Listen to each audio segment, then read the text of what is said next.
அன்பு தமிழ் நல்லுள்ளங்களே, உச்சநீதிமன்றம் உள்ஒதுக்கீட்டுக்கு மாநில அரசுக்கு அதிகாரம் உண்டு என்று வழங்கிய தீர்ப்பு அந்த வழக்கில் பெரும் விவாதத்தை ஏற்படுத்தியிருக்கிறது. ஒடுக்கப்பட்ட மக்கள், பட்டியலின பிரிவில் SC மக்கள் தங்களுடைய அரசியல் சாசன பாதுகாப்பு பெறப்பட்ட சமூக நீதி பறிபோய்விடுமோ என்று அஞ்சுகின்றனர். அப்படி அஞ்சுவதற்கு அவர்கள் நியாயங்கள் இருக்கலாம். உள்ஒதுக்கீடு என்பது தமிழகத்தில் கலைஞர் அவர்கள் அருந்ததியினருக்கு 3% ஒதுக்கி அறிமுகப்படுத்தினார். அதை நடைமுறையும் படுத்தியிருக்கிறார்.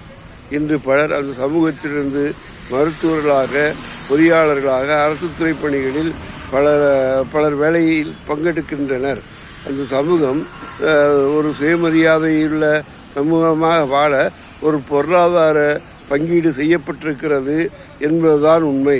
ஆனால் அவர் உருவாக்கிய அந்த உள்ஒதுக்கீட்டில் உதாரணமாக ஒரு 5 சீட்டு மருத்துவ டாக்டர்களுக்கான சீட்டு இருக்கிறது என்றால் 5இல் 3 பேர் தான் அருந்ததி தகுதியுடையவர் வந்திருக்கிறார் என்றால் மீதி 2 பேரை SC பிரிவிலிருந்து எடுப்பதற்கான வாய்ப்புடன் அந்த உள்ஒதுக்கீடு உருவாக்கப்பட்டுள்ளது.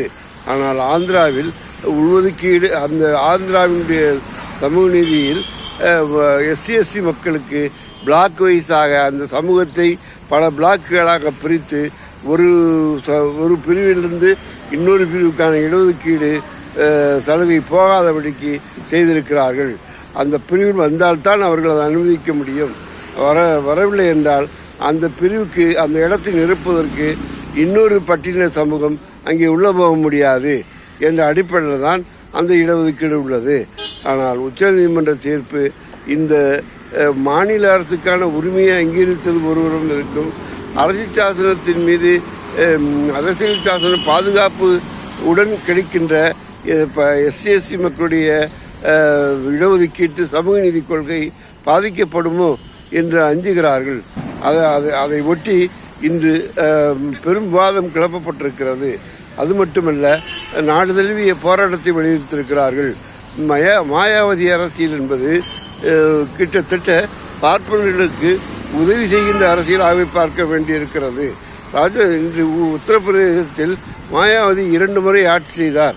ஆனால் அந்த இன்று தனித்து நிற்கிறார். இந்த தனித்து நிற்பது என்பது யாருக்கு சாதகமாக இருக்கிறது? சாமி ஆதித்யநாத் அவர்களுக்கு சாதகமாக அமைந்து விடுகிறது.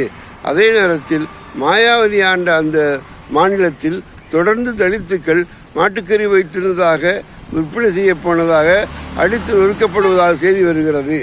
அப்போது அதை எதிர்த்து அங்கு மாயாவதி இயக்கம் என்ன எதிர்வினை செய்து என்ற கேள்வியும் எழுகிறது. இந்த போக்கு என்பது தலித்துக்கள், பட்டியலின பிரிவில் அனைவருமே, பார்ப்பனர்களாத அனைத்து ஜாதியினருமே பட்டியலின மக்கள் தான்.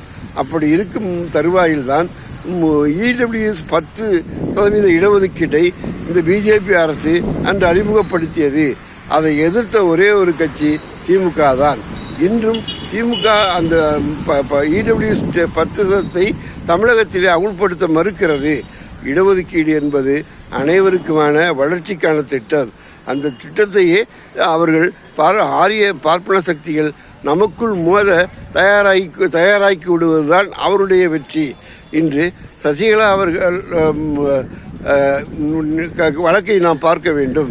ஏனென்றால் அவர் முதல்வராகி விடுவார் என்ற கற்பனையில் இங்கு முதல்வராவதற்கான எல்லா ஏற்பாடுகளும் செய்யப்பட்டு தடவுடலாக காரியங்கள் நடந்து கொண்டிருந்தது. அந்த நேரத்தில் தான் ஜெயலலிதா சொத்து குவிப்பு வழக்கு உச்சநீதிமன்றத்தால் தண்டனைக்கு அறிவிக்கப்பட்டது. ஜெயலலிதா மறைந்து போனதால் தண்டனையிலிருந்து தப்பினார். ஆனால் சசிகலா 3 வருடங்கள் அந்த அக்ரஹார சிறையிலே அடைபட்டு கிடந்தார். அவருடைய அந்த கனவு சிதைந்து போனது. இப்படி அரசியல் காயை நகர்த்துவதற்கு சில நேரங்களில் உச்சநீதிமன்ற தீர்ப்பு பயன்படுகிறது இந்திய அரசியலில் என்பதை நாம் புரிந்து கொள்ள வேண்டும். அப்படித்தான் இந்த தீர்ப்பும் இருக்குமோ என்று நாம் அச்சப்பட வேண்டியிருக்கிறது. ஆனால் ஒருபோதும் சமூக நீதி என்பது சமூக நீதி கோருகின்றவர்களுக்குள் மோதுகின்ற விஷயமல்ல. சமூக நீதியை மறுக்கின்ற ஆரிய சக்தியை எதிர்த்து நாம் போராட களம் காண வேண்டும் என்பதுதான் உண்மை.